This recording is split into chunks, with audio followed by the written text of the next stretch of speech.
অনেক দিন পর বেশ লাগছে বন ভ্রমণ। মাঝে মাঝে কাজের ফাঁকে এইসব জায়গায় এলে মন খুব ভালো লাগে। শুদ্ধ বাতাস, মাটির সোনা গন্ধ, পাখির কলতান, আহা।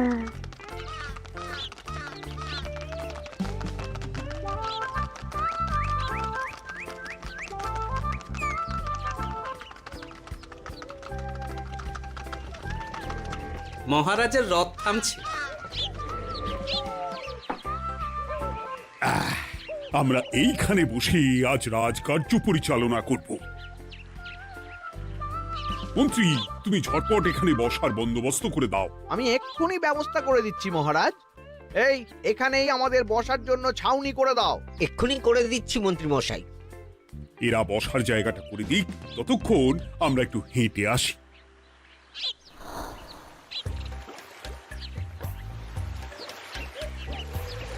সকালবেলা হাঁটা শরীরের পক্ষে খুব ভালো মহারাজ।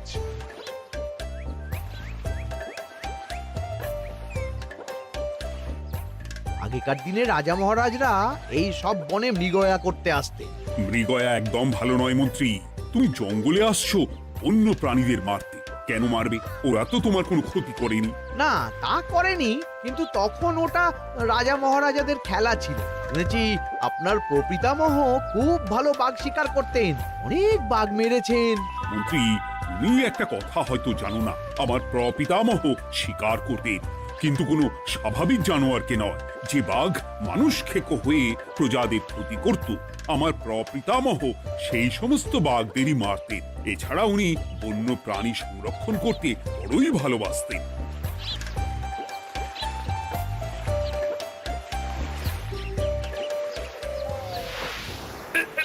উফ, এটা আবার কি? এই এটা আবার কোথা থেকে উড়ে এলো? কোথাও তো ঝড় হাওয়া কিছুই নেই।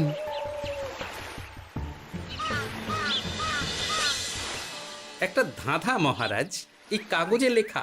ধাঁধা? পড়ো দেখি। জোয়ার ভাটা প্রভুর খেলা, ভাটা হবে হলে বেলা। ভাটা হলেই দেখা যাবে লাল রঙের এক পাথর পাবে। নদীর ধারে গর্ত করে যত্নে সাজাই কলস ভরে। হেথায় হোথায় ছড়িয়ে যাহা, অন্ধকারে জলে তাহা। ঢুকলে চক্ষু ঝলসে যাবে, হাতের কাছে ঘন্টা পাবে। ঠিক ঘন্টা বাজলে পরে পড়বে ঝরে থরে থরে। ঘন্টা যদি হয় ভুল, যেন তুমি হারাবে কুল। ঠিক ঘন্টা চিনতে হলে নকশা দেখো চক্ষু খুলে। সিন্দুক দেওয়ালে হাত দাও, আসল ঘটনা জেনে নাও। ওরে বাবা, খুব দীর্ঘ ধাঁধা। তা মন্ত্রী, তুমি কিছু বুঝলে? এটা একটা গুপ্তধনের নকশা। এর মধ্যে গুপ্তধন কোথায় আছে তার একটা ধারণা দেওয়া আছে। গুপ্তধন?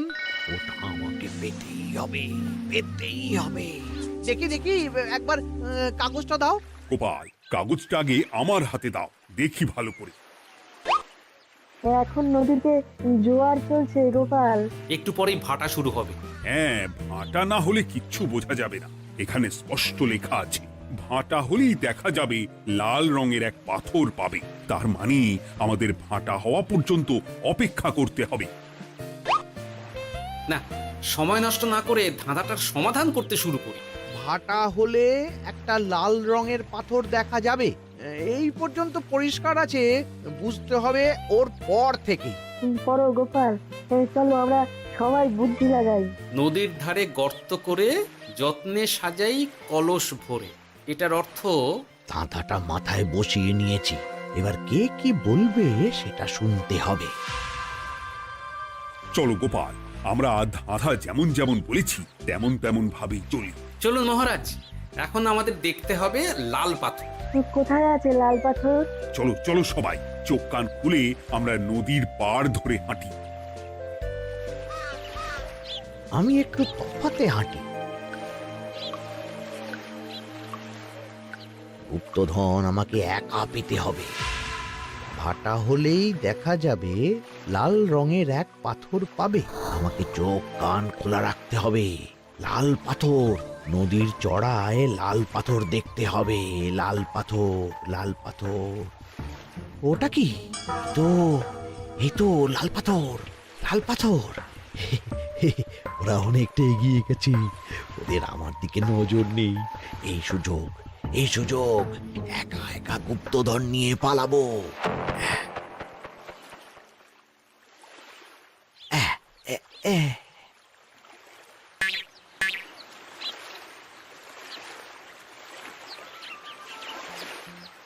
কি গো, আমরা তো হেঁটেই চলেছি, লাল পাথর তো কই দেখতে পাচ্ছি না। আরেকটু হাঁটতে হবে মহারাজ, গুপ্তধন বলে কথা, ওকে আর সহজে ধরা দেয়?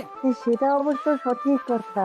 আচ্ছা, আমরা সবাই তো আসছি হেঁটে হেঁটে, মন্ত্রী মশাই গেলেন কোথায়? ও কি যে ঘটে! সত্যি তো, মন্ত্রী কোথায়? ও সেনাপতি, মন্ত্রীকে দেখেছো? কই না তো মহারাজ। তাহলে কোথায় গেলেন মন্ত্রী মশাই? এই জঙ্গলে বাঘ ভাল্লুক আছে, শেষে কিনা বাঘে নিল। হায় হায় হায়, মন্ত্রী গিন্নির কাছে আমি কি মুখ দেখাবো? হুম, বাঘ ভাল্লুকের পেটে যাবার লোক তো মন্ত্রী মশাই নন। ও গোপাল, কি ভাবছো? কিছু তো একটা বলো। এখন আমাদের মন্ত্রী মশাইকেই খুঁজতে হবে। তবে মন্ত্রী মশাই বাঘ ভাল্লুকের পেটে যায়নি। তুমি নিশ্চিত হচ্ছ কি করে?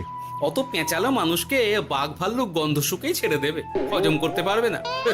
না না না, এখন রসিকতা করার সময় নয়, আমাদের মন্ত্রীকে খুঁজে বার করতেই হবে। কোথায় গেল মন্ত্রী? চলো চলো, গুপ্তধন মাথায় থাক, চলো মন্ত্রীকে খুঁজি। আহ, মন্ত্রী কোথায় গেল কে জানে। একবার পুরো ধাঁধাটা ঝালিয়ে নি। ভাটা হলেই দেখা যাবে লাল রঙের এক পাথর পাবে। ভাটা হয়েছে, লাল রঙের পাথরের মাথায় চাপ দিয়ে গুহার মুখও খুলেছি।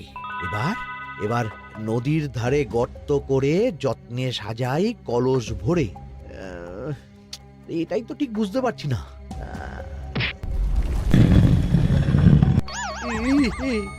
এই রে, এবার কি হবে? হ্যাঁ, মহারাজ, কোথাও একটা আওয়াজ হলো। এই, আওয়াজটা কোন দিক থেকে হলো? চলুন সামনে এগিয়ে যাই। আমার মনে হয় আওয়াজটা সামনের দিক থেকে এলো। আমারও তাই মনে হলো। তবে কি মন্ত্রী মশাই লাল পাথরের হদিশ পেয়ে গেছেন? আমাদের চোখে পড়লো না, অথচ মন্ত্রী মশাইয়ের চোখে পড়ে গেল। আসলে আমরা কথা বলতে বলতে গেছি, তাই নজরে পড়েনি। মন্ত্রী মশাই একা একা আমাদের পেছন পেছন আসছিলেন। উনি ইচ্ছে করেই আমাদের পেছনে পেছনে আসছিলেন। নিজে একা গুপ্তধন নিয়ে যেতে চেয়েছিলেন, এখন কোথায় আছেন কে জানে।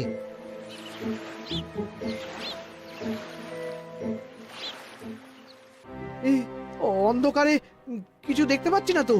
ধাঁধাতে কি ছিল? হ্যাঁ, কি ছিল? হেথায় হোথায় ছড়িয়ে যাহা, অন্ধকারে জলে তাহা, ঢুকলে চক্ষু ঝলসে যাবে, হাতের কাছে ঘন্টা পাবে। পেয়েছি পেয়েছি, ঘন্টা ঘন্টা ঘন্টাটা পেতে হবে। ঘন্টাটা ঘন্টাটা ঘন্টা। ভাটা হলেই দেখা যাবে লাল রঙের এক পাথর পাবে, নদীর ধারে গর্ত করে যত্নে সাজাই কলস ভরে, হেথায় হোথায় ছড়িয়ে যাহা, অন্ধকারে জলে তাহা, ঢুকলে চক্ষু ঝলসে যাবে, হাতের কাছে ঘন্টা পাবে। ঠিক ঘন্টা বাজলে পরে পড়বে ঝরে থরে থরে, ঘন্টা যদি হয় ভুল যেন তুমি হারাবে কুল। ঠিক ঘন্টা চিনতে হলে নকশা দেখো চক্ষু খুলে, সিন্দুক দেওয়ালে হাত দাও, আসল ঘটনা জেনে না। এবারে ভালো করে ঠান্ডা মাথায় ভাবতে হবে। ভাটা হলেই দেখা যাবে লাল রঙের এক পাথর পাবে। সেই লাল পাথরটাই তো খুঁজে পাওয়া যাচ্ছে না, অথচ মন্ত্রী মশাই খুঁজে পেলেন। আওয়াজটা কোথা থেকে আসছিল? এই কাছে পিঠে এই কোথা থেকে আওয়াজটা আসছিল।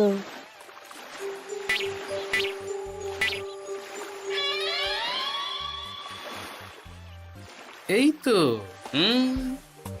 এটাই মনে হয় সেই লাল পাথর। একটু নাড়িয়ে চাড়িয়ে দেখি তো কিছু হয় কিনা।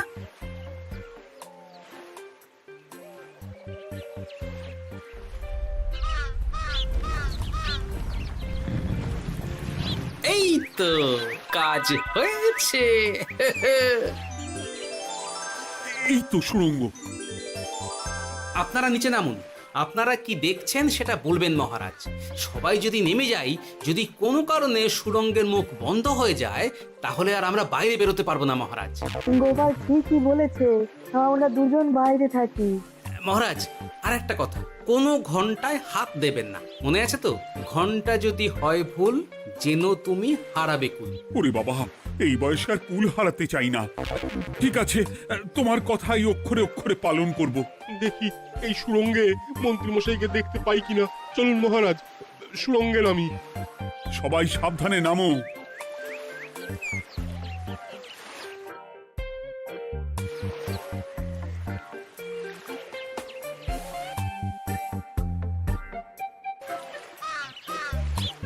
মহারাজ, ওখানে কি কি দেখতে পাচ্ছেন?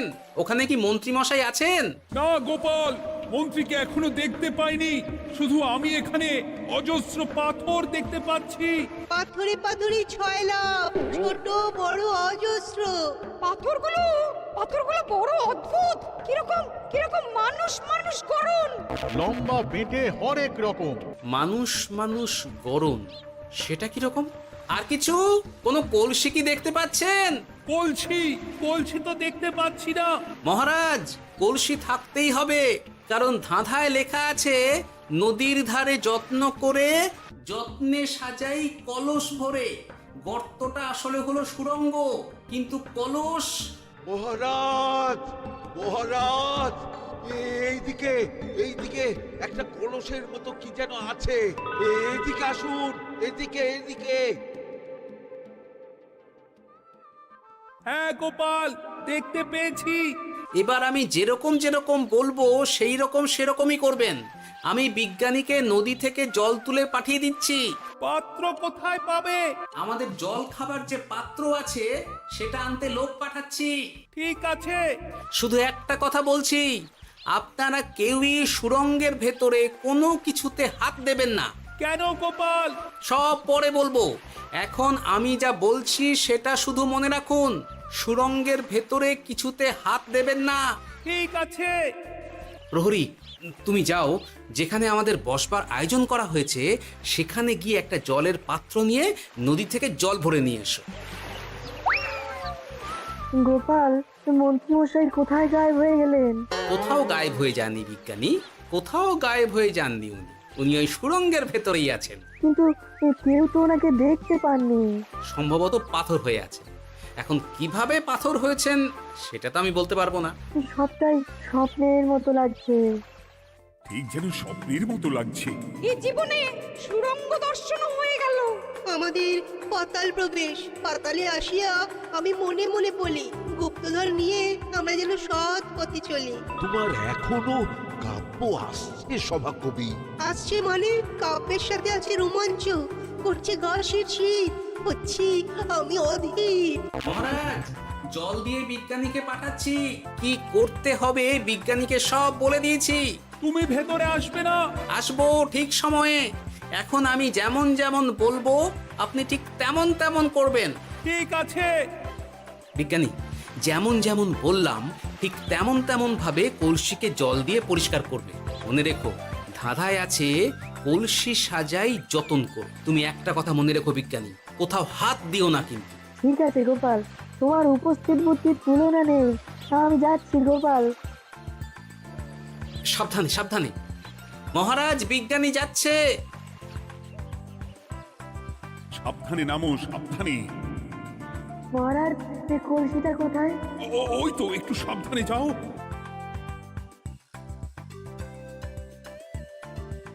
বিজ্ঞানী, কলসির দেখা পেয়েছো? পেয়েছি পেয়েছি পেয়েছি। এবারে কলসিটাকে ভালো করে জল দিয়ে ধুয়ে দাও। কলসির আলোয় সুড়ঙ্গ আলোকিত গোপাল। এরপর কি? ভালো করে দেখুন মহারাজ, কোথাও ঘন্টা দেখতে পাচ্ছেন কিনা। ঘন্টা? একটা তো নয়, সার সার ঘন্টা, অনেকগুলো ঘন্টা।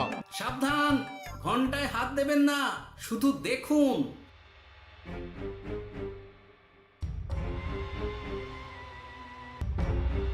মহারাজ, আমরা গুপ্তধনের খুব কাছে চলে এসেছি।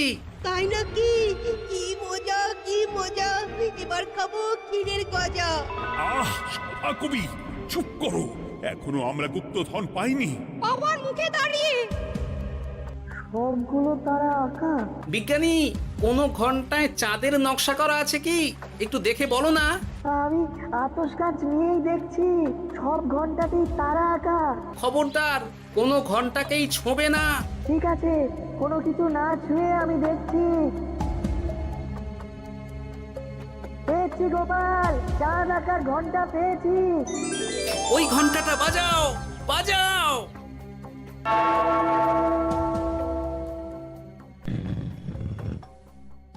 গুপ্তধন পেয়েছেন মহারাজ? বাঁচাও, বাঁচাও, বাঁচাও।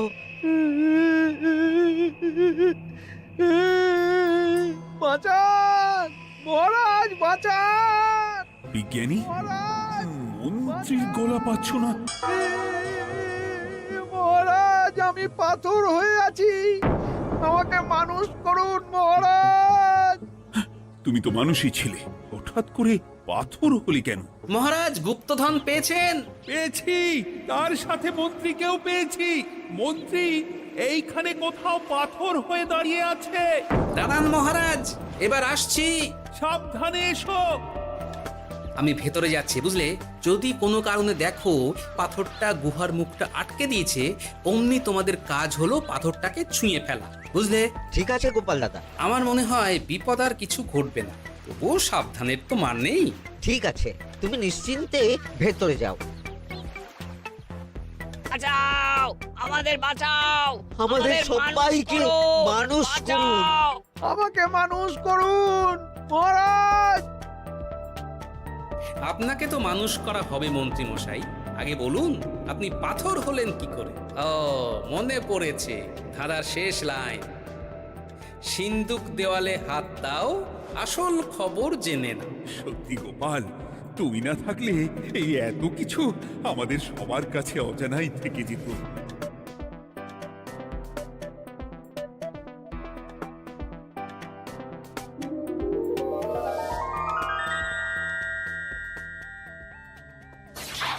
ধন্যবাদ আমাকে মুক্ত করার জন্য।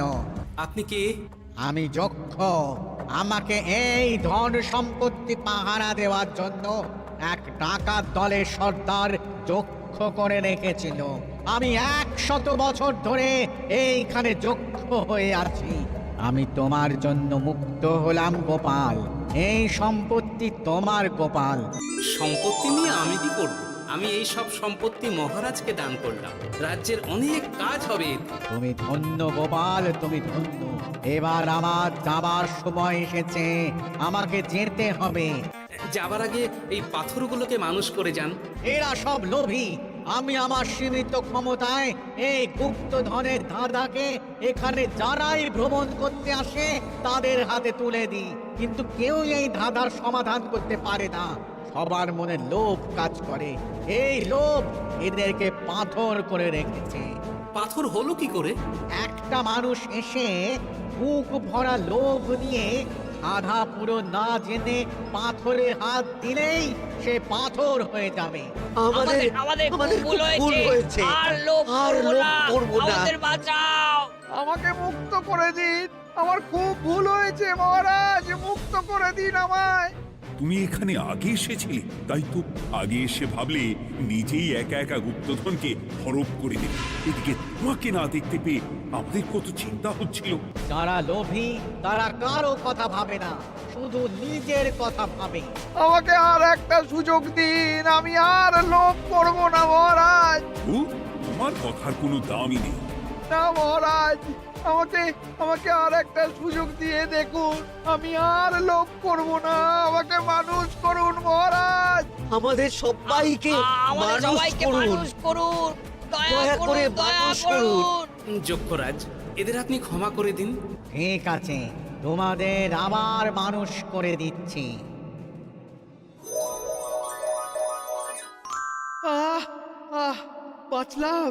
বাঁচলাম। এই রকম বারবার বাঁচা যাবে না, কিন্তু এবার সাপ ব্যাং যাই হবে না কেন ওইভাবেই থাকতে হবে, এই আমি বলে দিলাম। এবার আমার মুক্তি। মুক্তি নেবার আগে আরেকটা প্রশ্ন, যে ডাকাত সর্দার তার সম্পত্তিকে রাখার জন্য আপনাকে যক্ষ বানিয়েছিল, এই সম্পত্তি তো তাদের, আমরা তো নিতে পারি না। লোভ বড় খারাপ গোপাল, অতিরিক্ত লোভ মানুষকে পশু করে দেয়।